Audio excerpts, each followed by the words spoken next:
Merry Christmas and welcome to Storytime with Cozy Malka. This holiday season, we will be sharing stories of generosity, responsibility, and compassion. As we gather around, let's put on our listening ears as we read special holiday tales together. Today, we're going to be reading Cold Country Christmas by Elizabeth Ferguson Brown, illustrations by Harvey Stevenson.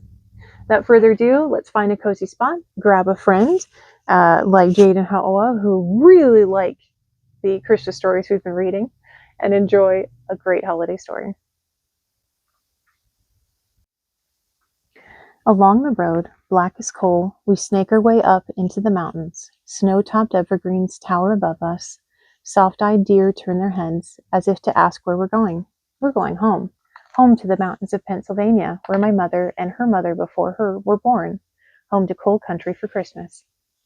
Smoke dark with soot sends out its welcome from cold country chimneys. We watch it drift down upon row after row of heavily weathered houses. The brightness of these homes comes from within. Yule trees garlanded and glassed glimmer from parlors, and grandmothers with silver hair wait patiently at frosted windows. Soon I am swallowed up in grandmother's arms, home at last. Few things change in cold country. The old stove is still there, filled with hot, shimmering coals. My grandfather's empty rocker sits by the window, where the sun used to gleam on his whitened hair a long time ago. The lung sickness that comes to those who go deep into the mines day after day has left many empty rockers. Cold country is not easy, but we're here where we belong for Christmas. In the cool front parlor, the Yule tree gives off a warmth that reaches down deep inside me. Old family ornaments nestle comfortably among the branches, as if they hadn't spent the year tucked away in tight boxes, impatiently waiting. Behind me, the kitchen rings with motherly voices, teasing, scolding, and above all, laughing. Too soon the chatter dies down, and settling in begins. I snuggle down in the soft, warm bed, my mother on one side, a place for my grandmother on the other. My grandmother laughs her soft laugh. She calls it the bed of the three Liz's, since we all share the same name.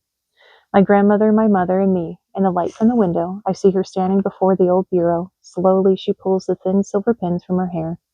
I watch the neat, tight bun uncurl and the long, twisted braids stretch down, reaching to her waist. Each year it seems a little longer and a little grayer. I watch her stop to open the window just a crack. When coal stoves burn and mines run deep beneath the houses, gas can travel on silent feet. But cold country families learn to live with coal gas, raising windows even in winter. The cold night air creeps across the room to find me, and if the silent snow steals down on us as we sleep, we are snug and safe together. Nothing sounds quite like coal being shoveled into a hungry stove, or feels as shockingly cold as linoleum on bare feet, especially on Christmas morning. We huddle together around the stove, sharing its warmth. At church we sit close and enjoy the sweet feelings of being together. In crunchy snow we walk home, my hand tucked inside my mother's pocket. My grandmother's legs move slowly, but we are in no hurry.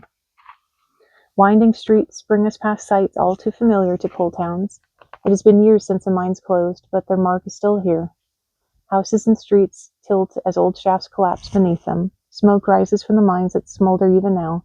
And in the cemetery, the rows of headstones grows even longer, but families draw comfort from those who are here, and no one talks about the mines at Christmas. Relatives laden with babies and bundles crowd into the tiny house until it's swollen with family. Kissing and hugging make the rounds. No one escapes. Children are measured, pictures admired, and treasured stories retold again and again. Stories of fathers and uncles and grandfathers. And if we are mostly a family of mothers, sisters, and aunts, it is not unusual in cold country. Using the ends of her apron, my grandmother swings back the heavy oven door where the sizzling turkey hides. From stove, icebox, and pantry comes a parade of favorite dishes. Finally, the room grows quiet.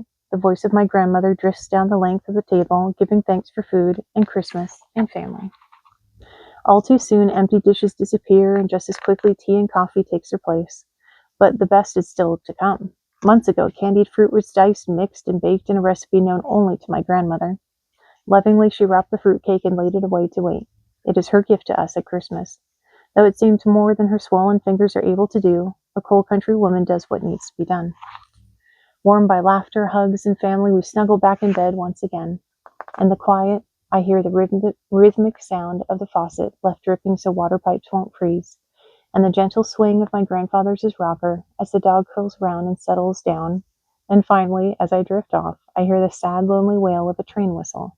Its cry echoes off the mountains as it races against the night, leaving cold country behind, just as we must leave in the early morning light. But with us go memories safely tucked away against days far from cold country, and I hold tight to each and every one. That long silvered braid in the moonlight, my grandmother's soft laugh. Content, I burrow deep down in the bed of the three Lizzes, wrapped in the warmth of a cold country Christmas. We look forward to hearing from you, and we'll see you next time for another great story.